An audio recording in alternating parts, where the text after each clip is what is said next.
Assalamualaikum warahmatullahi wabarakatuh. Kami kelas 8D dengan bangga mempersembahkan drama cerita rakyat Nusantara dari daerah Jawa Timur yang berjudul Keong Mas.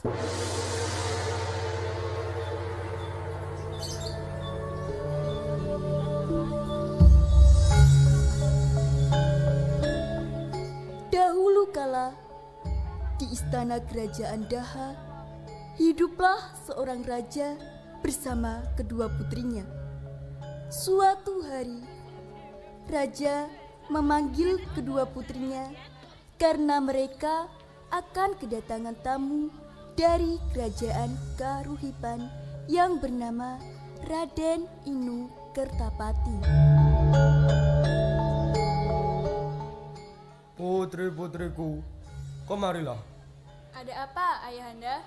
Apakah Ayahanda memanggilku juga? Iya, putriku.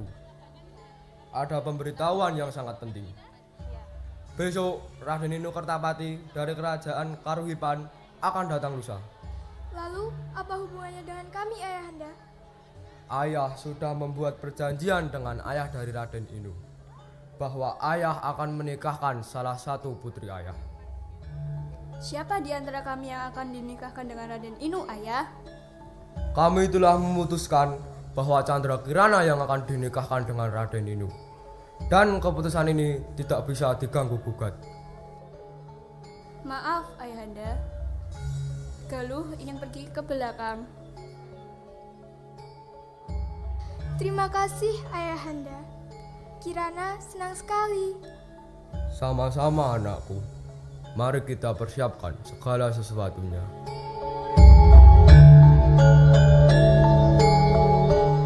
Sementara Dewi Galuh merasa iri dengan Kirana yang bernasib baik dan mujur akan menikah dengan Inu Kertapati. Niat jahat untuk mencelakai Kirana pun terbesit di pikirannya. Ia pun mendatangi sebuah gubuk milik penyihir.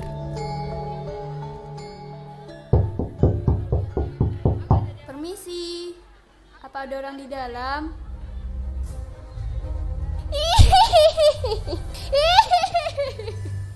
Apa yang Anda butuhkan, gadis manis? Aku membutuhkan bantuanmu. Tolong aku.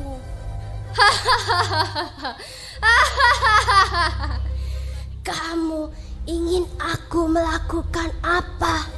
Aku ingin Chandra Kirana menjadi sesuatu yang menjijikan. Yang jelas, aku ingin Chandra Kirana menderita. Baiklah, aku akan menyihir Chandra Kirana sehingga dia tidak dapat bertunangan dan menikah dengan Raden Inu. Terima kasih atas bantuanmu. Senang bekerja sama dengan penyihir sepertimu. Ini uang sebagai imbalannya. Sekarang aku akan mempersiapkan kutukan untuknya. Kutunggu kabar darimu, penyihir.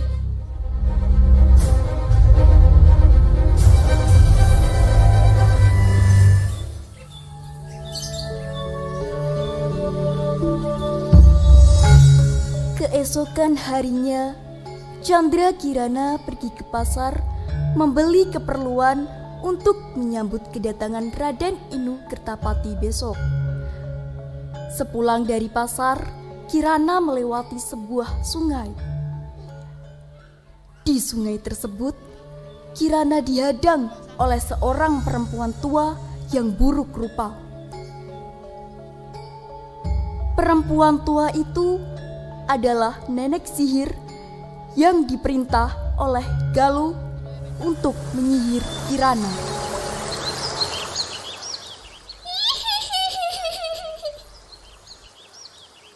Chandra Kirana, apa kabarmu, ha?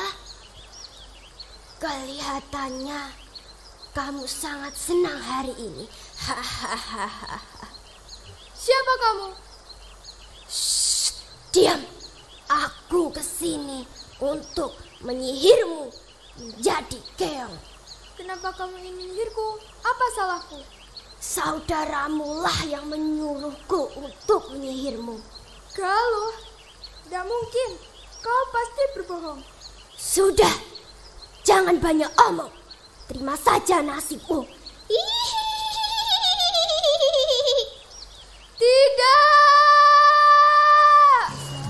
Mengatakan apa yang ku rasa, ku menangis membayangkan.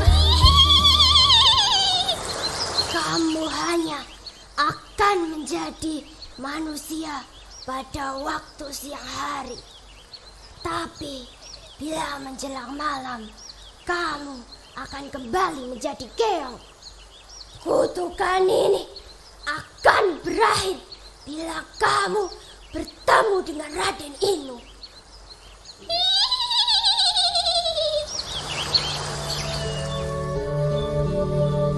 Chandra Kirana telah dikutuk menjadi keong emas dan dibuang ke sungai hingga terdampar di desa Dadapan. Suatu hari, seorang nenek sedang mencari ikan dengan jala dan keong emas terangkut dalam jalannya. Lalu, keong emas dibawanya pulang dan ditaruh di tempayan. Oh, keong yang sangat cantik. Aku akan membawanya pulang. Setibanya di pondok, nenek itu meletakkan keong di tempat yang aman. Lalu, dia beristirahat sejenak di kursi. Sampai jam segini, aku belum juga mendapatkan ikan. Aku harus mencari ikan lagi. Kalau tidak mendapat ikan, aku mau makan apa?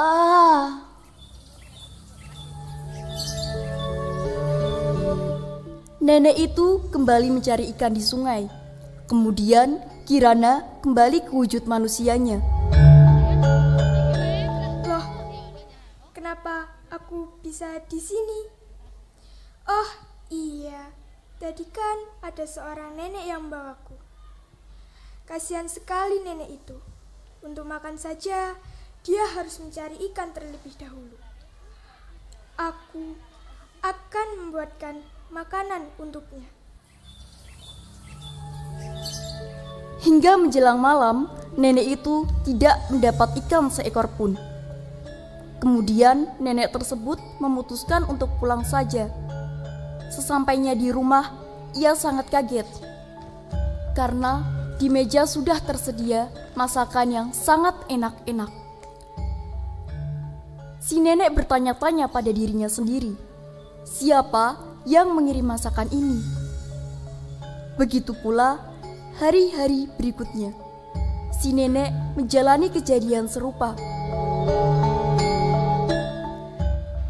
Keesokan paginya, nenek ingin mengintip apa yang terjadi pada saat dia pergi mencari ikan. Nenek itu lalu berpura-pura pergi ke sungai untuk mencari ikan seperti biasanya. Lalu pergi ke belakang rumah untuk mengintipnya. Setelah beberapa saat, si nenek sangat terkejut karena keong emas yang ada di tempayan berubah wujud menjadi gadis cantik. Gadis tersebut lalu memasak dan menyiapkan masakan di meja. Karena merasa penasaran, lalu nenek tersebut memberanikan diri untuk menegur putri nan cantik itu. Siapakah kamu ini, putri cantik? Dan dari mana asalmu? Aku Chandra Kirana. Aku adalah putri kerajaan Daha yang disihir menjadi keong emas oleh nenek sihir, utusan saudaraku, karena merasa iri kepadaku. Kasihan sekali dirimu, nak. Nenek tidak tahu saudara macam apa saudaramu itu, hingga tega ingin mengutukmu. Tapi namanya manusia, kalau sudah cemburu, apapun dia lakukan. Ya sudah, sementara kamu boleh tinggal di sini, nak. Terima kasih, Nek.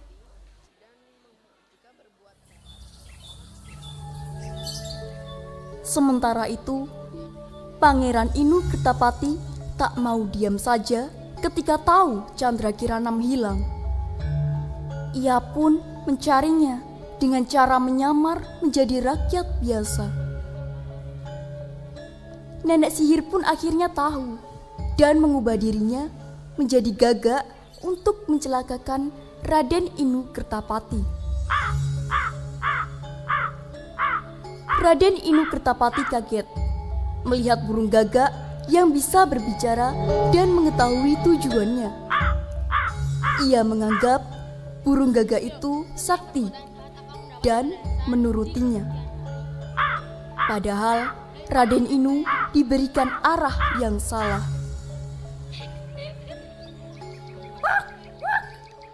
Siapa kau? Tenang anak muda, aku akan menunjukkan arah ke desa Dadapan. Di sana kamu akan bertemu dengan Chandrakirana. Dari mana kau tahu tujuan perjalananku? Siapa kau sebenarnya? Kau tidak perlu tahu siapa aku. Ikuti saja petunjuk yang kuberikan. Baiklah, terima kasih atas pertolonganmu. Setelah berjalan cukup jauh, mengikuti petunjuk arah dari burung gagak, Raden Inu tidak juga menemukan desa Dadapan. Di perjalanan, Raden Inu bertemu dengan seorang kakek yang sedang kelaparan. Diberinya kakek itu makan. Ternyata kakek itu adalah orang sakti yang baik dan menolong Raden Inu dari burung gagak itu.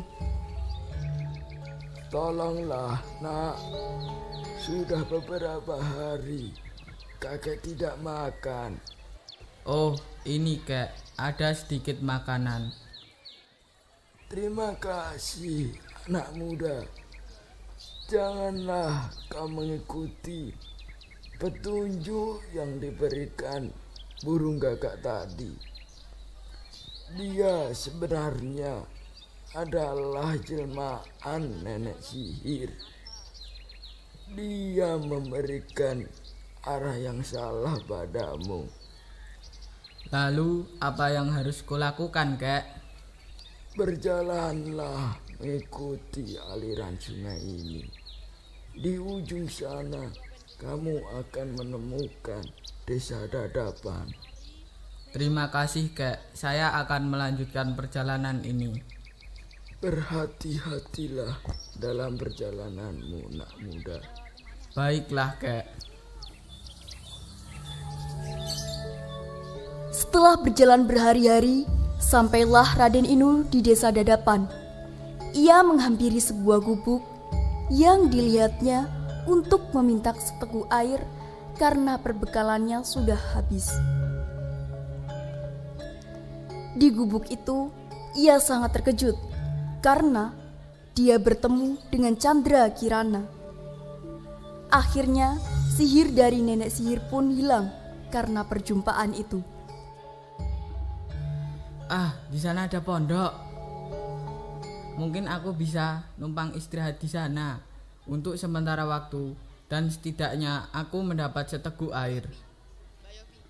Aku merasa lelah sekali setelah berjalan sejauh ini. Permisi. Iya, sebentar. Oh, bukankah kamu Chandrakirana? Raden Inu, kenapa ada di sini? Ceritanya panjang. Sudah berhari-hari aku mencarimu. Sekarang ayo kita pulang. ayahmu sudah menunggumu. Terima kasih banyak Raden Inu, karena kau sudah menyelamatkanku. Dari dalam rumah terdengar suara nenek memanggil Kirana. Siapa Kirana? Oh, nenek, kenalkan, ini adalah Raden Inu yang Kirana ceritakan waktu itu. Dia menjemput Kirana untuk pulang, tapi Kirana tidak tega meninggalkan nenek sendirian. Tidak apa-apa Kirana, pulanglah. Pasti kamu merindukan keluargamu. Begini saja, nenek ikut kami ke istana dan hidup bersama kami. Akhirnya Raden Inu memboyong Chandra Kirana beserta nenek yang baik hati ke istana. Dan Chandra Kirana menceritakan perbuatan Dewi Galuh pada sang raja. Raja minta maaf kepada Chandra Kirana dan sebaliknya. Dewi Galuh lalu mendapat hukuman yang setimpal. Karena Dewi Galuh merasa takut, maka dia melarikan diri ke hutan. Pernikahan Chandra Kirana dan Raden Inu Kertapati pun berlangsung. Dan pesta tersebut sangat meriah. Akhirnya mereka hidup bahagia.